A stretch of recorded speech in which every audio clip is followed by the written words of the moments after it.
Clock part 1। Hello बच्चों, आज हम लोग बात करेंगे घड़ी के बारे में। घड़ी क्या होता है? जो हमें समय बताता है। समय कितना ज़्यादा ज़रूरी है ये तो आपको पता ही होगा कि समय तो बहुत ज़्यादा ज़रूरी है। अगर आपको सुबह उठकर 10 बजे स्कूल जाना है तो आपको तो घड़ी देखना पड़ेगा। अगर आप घड़ी नहीं देख पाओगे तो आपको समय का पता कैसे चलेगा? तो आपको मम्मी से, बड़ी दीदी से, बड़े भाई से, अंकल से, किसी न किसी से समय पूछना पड़ेगा।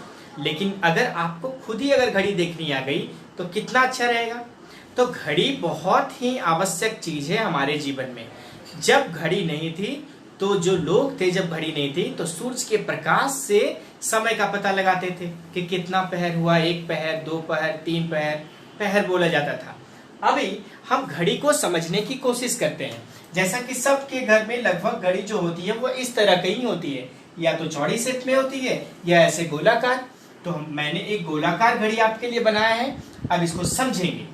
तो ये क्या होता है घड़ी कि इसमें इसके जो होते हैं 3 हाथ होते हैं, इसके 3 हाथ होते हैं। तो सबसे एक होती है सबसे छोटी वाली हाथ, इसकी होती है एक छोटी वाली हाथ, यानी कि इसको बोलते हैं हम लोग आवर हैंड, मतलब जो हमें घंटा बताता है, मतलब कि कितना देर समय हुआ है उससे ये पता चलेगा। एक होता है इससे थोड़ा सा बड़ा जिसको हम लोग बोलते हैं मिनट हैंड। क्या बोलते हैं? मिनट हैंड, जो हमें मिनट बताता है। क्या बताता है? मिनट। और एक होती है पतली सी जो हमेशा छुक छुक छुक छुक छुक छुक छुक छुक चल इसमें चलती रहती है, उसको बोलते हैं सेकेंड का हैंड। ठीक है, यानी कि ये हमें क्या बताता है? सेकेंड बताता है। तो ये 3 तरह का हैंड होता है इसमें। और घड़ी अगर देखना है तो इन तीनों हैंड को समझना भी बहुत जरूरी है। तो इन तीनों हैंड के बीच क्या रिलेशन है ये समझना बहुत ज्यादा जरूरी है। जैसे कि आप देख लो कि अगर ये सबसे जो छोटी वाली है, सबसे छोटी वाली है, अगर वो 3 के ऊपर है तो बस आपको इतना समझना है कि 3 बजे हैं, यानी 3 o'clock हुआ है। अगर ये यही छोटी सुई अगर 6 के ऊपर है तो क्या समझना है कि 6 बज गए। ठीक है, 6 बज गए। उसके बाद क्या हुआ है वो मिनट हैंड बताएगा। ये अगर 6 पर सुई है और ये उससे जो बड़ी सुई है, जो आवर हैंड से थोड़ी बड़ी सुई है, वो अगर यहाँ पे है तो क्या बोलेंगे? 6 तो बज गए, लेकिन 6 बजकर कितने मिनट हुए हैं? तो अभी आपको ये समझना पड़ेगा कि मिनट कैसे पता करते हैं। तो मिनट पता करने का एक सिंपल तरीका है, आपको 5 का टेबल आना चाहिए, यानी 5 का पहाड़ा आपको आना चाहिए। 5 का टेबल आएगा, आप 1 से स्टार्ट करो तो यहाँ पे हो जाएगा 5 1 जा 5, 5 2 जा 10, 5 3 जा 15, 5 4 जा 20, 5 5 जा 25, 5 6 जा 30, 5 7 जा 35, 5 8 जा 40, 5 9 जा 45, 5 10 जा 50, 11 5 जा 55 एंड 12 5 जा 60। ये हो गया। तो हमारा जो मिनट चलता है वो इस तरह से चलता है। देखो काउंट करते हैं, यहां से यहां अगर ये वाली सुई यहां से यहां तक आएगी तो टोटल 5 मिनट होंगे। तो 5 मिनट देखो 1 2 3 4 5, फिर यहां से जाएगा 1 2 3 4 5, इसलिए 5 5 का सबके बीच का डिफरेंस कितना है? 5 है। तो इस तरह से घड़ी में होता है। तो अभी हम लोग ये पता करते हैं कि कैसे समय देखें। तो अभी 6 तो बज गए, ए वाली सुई हमें क्या बताती है? 6 तो बज गए, लेकिन 6 बजकर कितना मिनट हुआ है ये हमें मिनट बताता है। तो 6 बजकर यहां से काउंट करेंगे हमेशा 12 के पास से, तो यहां से 5 एंड 5 कितना हो गया? 10। या तो जिसके पास भी रहेगा उसको 5 से मल्टीप्लाई कर दो, 2 के पास है तो 5 2 जा 10, यानी 6 बजकर 10 मिनट हुए हैं। कितना हुआ है? 6 बजकर 10 मिनट हो गए। वैसे ही अगर ये वाली सुई 9 के ऊपर हो, ये वाली सुई 9 के ऊपर हो और ये वाली सुई चली आए इसके पास, ये इसके पास हो, मतलब उससे थोड़ी बड़ी वाली सुई, तो ये क्या हो गया? 9 तो हो गया। 9 तो पता है कि 9 बज गए, लेकिन कितना मिनट हुआ है? 5 10 15 20 25, तो कितना मिनट हो गया? 25 मिनट। ये काफी आसान है घड़ी देखना।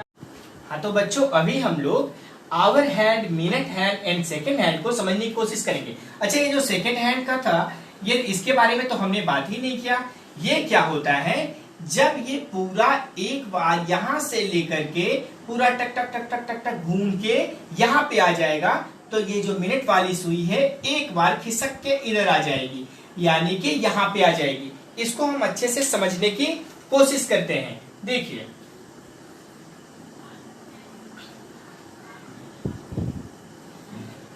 मतलब इन तीनों सुई के बीच का रिलेशन क्या है, इन तीनों सुई के बीच का रिलेशन क्या है। या मैंने क्या बताया कि अगर ये सेकेंड वाली सुई यहां से शुरू होगी और पूरा का पूरा यहां तक आ जाएगी, तो क्या मिल जाएगा हमको, 1 मिनट मिल जाएगा। यानी कि हमें एक बात यहाँ पे समझ में आ गया कि 1 मिनट में कितने सेकेंड होते हैं। ये सेकेंड की सुई है, तो ये कितने बार घूम रहा है, 1 से शुरू होते होते होते होते 60, यानी कि हमको समझ में आ गया कि 1 मिनट में 60 सेकेंड होंगे, 1 मिनट में 60 सेकेंड होंगे। वैसे ही अगर ये मिनट वाली सुई एक यहां से स्टार्ट हो और पूरा घूम के फिर यहीं पे पहुंच जाए, तो ये एक बार खिसक जाएगा, यानी 1 घंटा आगे बढ़ जाएगा। यानी कि हमें ये चीज समझ में आ गया कि 1 आवर में कितने मिनट होते हैं, 60 मिनट होते हैं। तो ये है हमारी तीनों सुई के बीच का रिलेशन। ठीक है, अभी समझ में आया। तो समय देखने के लिए सबसे ज्यादा जरूरी क्या है कि आप 5 का टेबल पहले लर्न कर लो अच्छे से, फिर आप कभी भी कोई भी घड़ी देख सकते हो। यहाँ पे मैंने आपके लिए एक छोटा सा घड़ी बनाया है, उसमें आप मुझे बताना कि समय क्या हुआ है। ठीक है, ये है मेरे पास एक छोटी सी घड़ी। ठीक है, तो इस छोटी सी घड़ी का हम लोग देखो कैसे यूज करते हैं। अगर ये यहाँ पे हो, ये वाली अगर सुई यहाँ पे हो, यानी कि 1 के ऊपर, और ये वाली सुई अगर 7 के ऊपर हो, 6 के ऊपर हो, और ये सेकंड वाली सुई तो चलती जा रही है हमेशा। ठीक है, तो आप बता सकते हैं इसको देख के कि कितना समय हुआ है। तो ये 1 पे तो था ही, यानी छोटी सुई क्या बताती है हमें कि 1 घंटा हुआ, यानी कि जो भी हुआ है, यानी 1 बज गया। 1 तो बज गया, लेकिन 1 बजने के बाद कितना मिनट हो रहा है, 30 मिनट हो रहा है। यानी कि हमें ये चीज समझ में आई कि ये जो छोटी सुई होती है वो बतलाती है कि कितना घंटा हुआ है, और बड़ी सुई जो है वो ये बतलाती है कि कितना मिनट हुआ है, और जो पतली सी सुई रहती है वही हमें बतलाती है कि सेकंड क्या होता है। ठीक है, तो अभी आपने घड़ी देखना सीख लिया। अगर आपको और भी कोई कंफ्यूजन होगा तो आप मुझे कमेंट में बता सकते हो, या मुझे आप तो कॉल भी कर सकते हो, आपके पास अगर मेरा नंबर है तो। ठीक है, और अगर आपको कोई परेशानी हो तो मुझे जरूर बताना। और ये काफी सिंपल है, आप इस वीडियो को 2-3 बार देखोगे तो आपको घड़ी देखना आसानी से आ जाएगा। Thank you.